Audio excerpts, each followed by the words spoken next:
I want you to hear my opening statement. This is the most important election of your lifetime. And whether you like Hillary Rodham Clinton or Donald J. Trump doesn't matter. There is only one person you can vote for.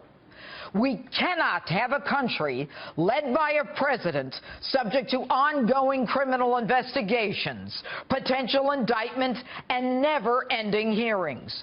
We cannot have a president under that level of scrutiny that inevitably leads to even more questions and more investigations.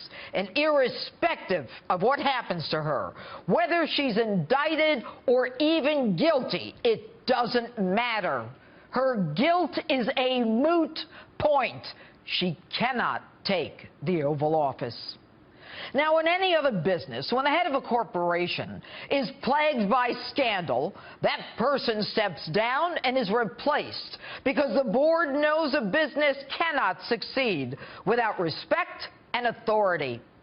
How do you think the world is going to look at the United States when a woman under federal criminal investigation, who's lied repeatedly to the American people, is elected?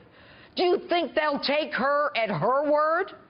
How many countries already own her through the Clinton Family Charitable Foundation, which was used to raise a minimum of $100 million just for her husband, Bill?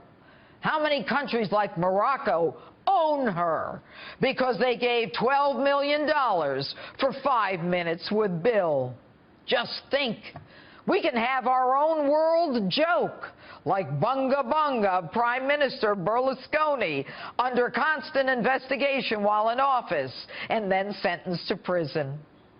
Why, when just this week we are faced with threats of a cyber attack on Election Day, not to mention the constant threat of another terror attack on U.S. soil, when Obamacare premiums in some states are higher than mortgages, would we put someone in the job who is distracted and not focused, not to mention a little woozy? We need a commander-in-chief focused on daily briefings, not one who, along with her staff, is worried about her and her spouse's investigation and what leverage can be used to shut that investigation down, worried about what vulnerabilities they have or whether they are being blackmailed or extorted. The only winners there are the blackmailers and the president. We are the pawns in a case like that. You and I are the ones who would pay the price.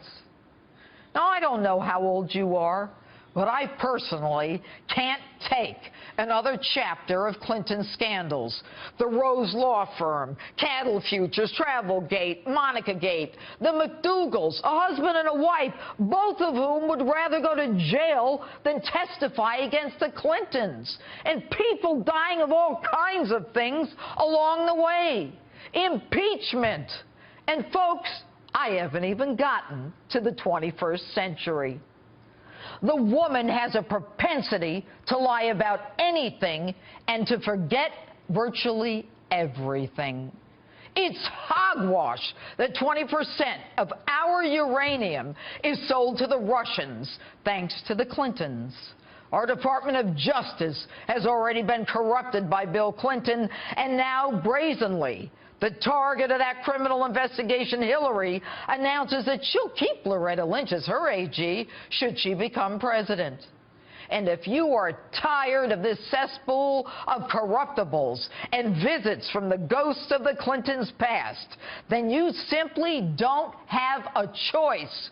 She is a woman guilty of bad judgment over and over. What makes you think her judgment is going to get better, or that she's going to work for you, or even think about you with the sword of justice at her throat? Guilty or not guilty, she is a woman who is neither capable nor worthy of leading our great nation. And if you think it's time we hire a person for the Oval Office who is proud of America, who believes in law and order, who believes that our vets take priority over illegal immigrants, that open borders present a danger to us, that it's time to make fair trade deals, who sees us as a sovereign nation, who is proud of us and our American history, who will work on making us rich instead of herself or her family, then it's time to vote for the person who believes in the Constitution, the only one who will bring change, who is willing to roll up his sleeves, who will put in the time, has both the energy and the clarity, the one who doesn't give a darn about political correctness, the one who knows how to create jobs, and yes, the one who wants to make America great again. You've got 72 hours. It's up to you. And that's my open. Tell me what you think on my Facebook page or Twitter, #Judge Jeanine.